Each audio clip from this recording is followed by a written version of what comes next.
His Excellency Peter Hallqvist, Honorable Minister of Defence, Government of Sweden, His Excellency Claes Molin, Ambassador of Sweden to India, Sri Tanabhay Lal, Ambassador of India to Sweden, Dr. Ajay Kumar, Defence Secretary, Sri Raj Kumar, Secretary Defence Production, Mr. Robert Limbergård, Secretary General SOFF, Mr. S.P. Shukla, Sri S.P. Shukla, Vice President SIDM, officers from Government of Sweden, Government of India, and friends from the industries of Sweden and India. At the outset, it gives me immense pleasure to join all of you at this very important webinar which strives to elevate India-Sweden defence industry partnership to a new level.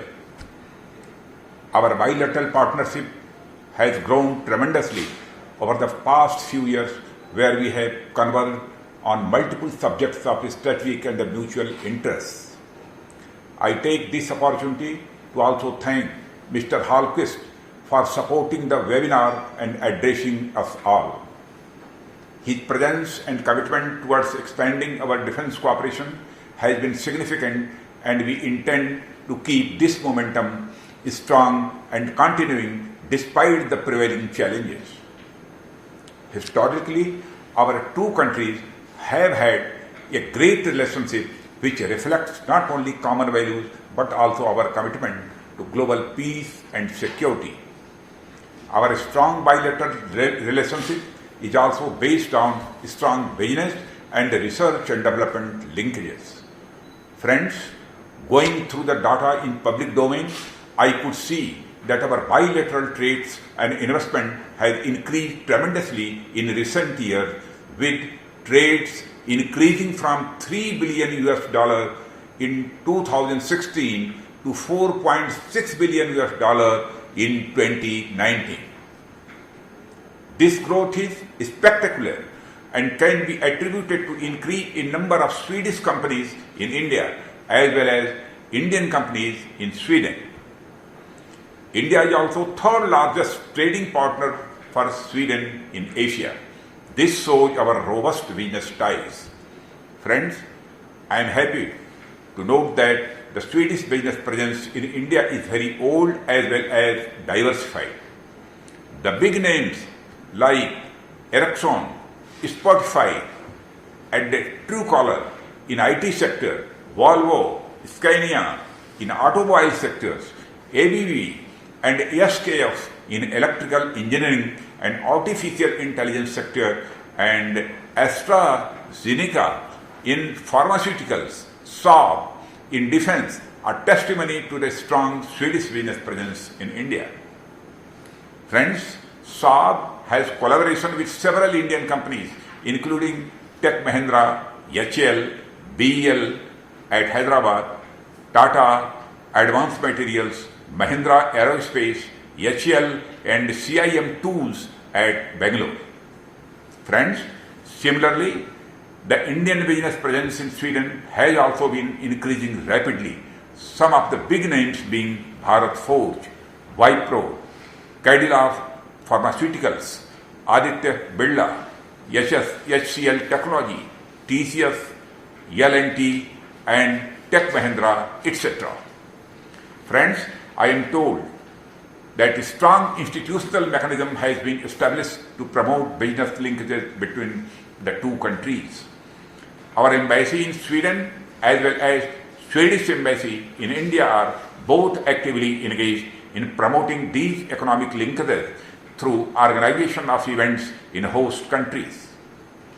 Mechanisms like India-Sweden Business Roundtable and Sweden-India Business Council are contributing tremendously to this development. Friends, besides, there exists a range of MOUs and agreement for bilateral cooperation in the field of science and technology, healthcare, urban development, renewable energy, railways, polar science and defense. What I wish to highlight is that our bilateral business and government-to-government relations are on a strong institutional footing. India and Sweden Defence Cooperation MOU which was signed during the European Union India Summit under presidency of Sweden in November 29, 2009, has scope for exchange of expertise, training, logistics and maintenance, military technical cooperation, defense industrial and research development cooperation and exchange in UN peacekeeping missions.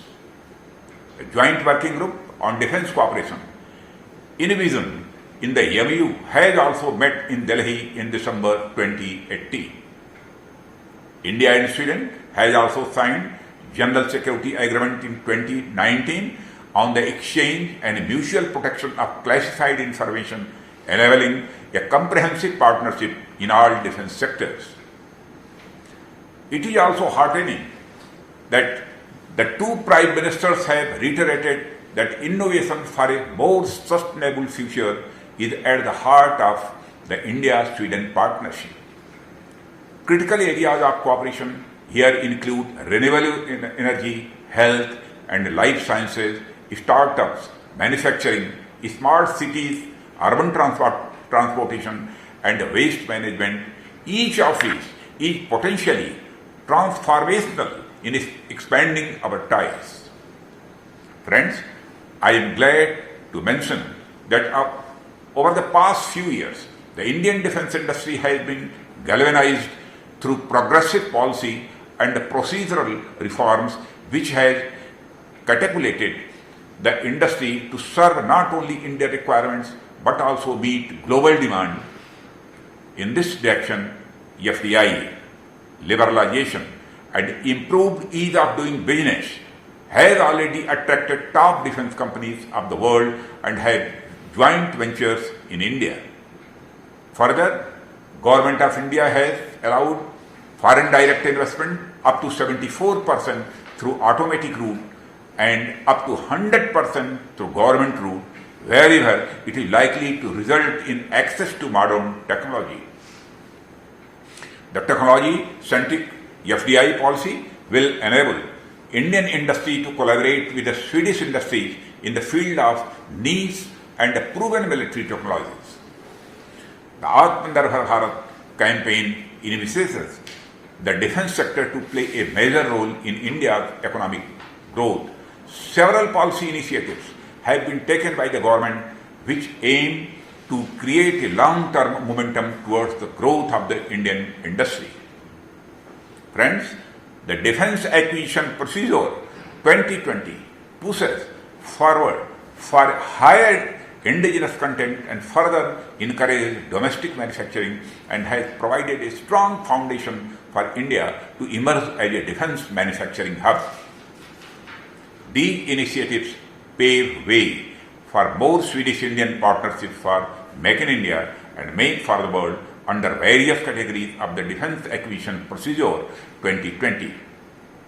Such a partnership model shall also lead to increased participation of Indian vendors in the global supply chain through impetus on indigenization. Friends, the easing of FDI regulations and introduction of buy global manufacture in India in DAP 2020 are invitations for the foreign original equipment manufacturers to participate in the opportunities offered by the Indian defense industry. The foreign OEMs can set up manufacturing facilities individually or partner with the Indian companies through a joint venture or technology agreement to capitalize on the Make in India opportunity. There is a lot of scope for Sweden and Indian defense industry for co-production and co-development. Indian industry can also supply components to Swedish industries. Swedish firms such as Saab already have a major presence in India, and I am confident that our Swedish firms will find India as a major investment destination for defense manufacturing. India has a vast defense industrial base with 41 ordnance factories and 9 defense public sector undertakings and expanding private sector industries supported by an ecosystem of over 12,000 micro, small and medium enterprises. Indian defense industries have expertise over a wide range of high-tech defense systems for air, land and sea and space applications. The mission Atmanirbhar Bharat or Self-Reliant India of Honorable Prime Minister of India Shri Narendra Modi is about producing cost-effective quality products, and in its core has the motto Make in India and Make for the World. Friends, I would like to mention that India has a robust shipbuilding industry with an ecosystem of world-class public and private shipbuilding companies. The ships constructed by Indian shipyards are of global standards and extremely cost-effective. Both the countries may collaborate in shipbuilding industry for mutual benefit. Continuing from our Honorable Prime Minister's address at the India-Sweden Virtual Summit, I once again take this opportunity to invite Swedish firms to invest in the dedicated defense corridors of Uttar Pradesh and Tamil Nadu, where they can benefit greatly from the unique incentives being offered by the state governments and the availability of the highly skilled workforce in India. Various sessions lined up in the instant webinar, I am sure, will serve as effective platform to bring the industries, government officials from both sides together to establish a strong connect for future partnership and convergence of strategic and commercial interests. Friends, I place my sincere appreciation towards the Society of Indian Defence Manufacturers, Confederation of Indian Industry and the Swedish Security and Defence Industry Association, whose continuous efforts have strengthened our bilateral industrial cooperation. I am happy to note that on this occasion, SIDM and SOF are signing an MOU to promote bilateral defence industrial relations, wherein a dedicated joint working group will be formed to take forward mutual objectives. I wish both the organizations the very best for this endeavor. Friends, I also congratulate SIDM on launching a defense industry directory named the SIDM Members Directory, a 360-degree overview. I am pleased to know that this publication lists 437 companies operating in the Indian defense and aerospace sector, including major public and private organizations, MSMEs and startups as well. The directory also contains information relating to the latest policies and procedures relating to the defense industry. As India changes gears to become a global hub for defense manufacturing, I am confident that this publication will significantly enhance the visibility of the defense industry champions to their stakeholders, including Indian and foreign governments, their defense forces and the foreign OEMs. Friends, on behalf of Government of India, I would like to extend an invitation to a delegation at highest level from Sweden to India and have a glimpse of Indian defense industry and defense industry corridors. I am sure that a delegation from Sweden would find many areas of interest for further cooperation. Lastly, I once again thank all the dignitaries who are present here today for their active participation and wish the webinar a grand success. Thank you very much. Jai Hind.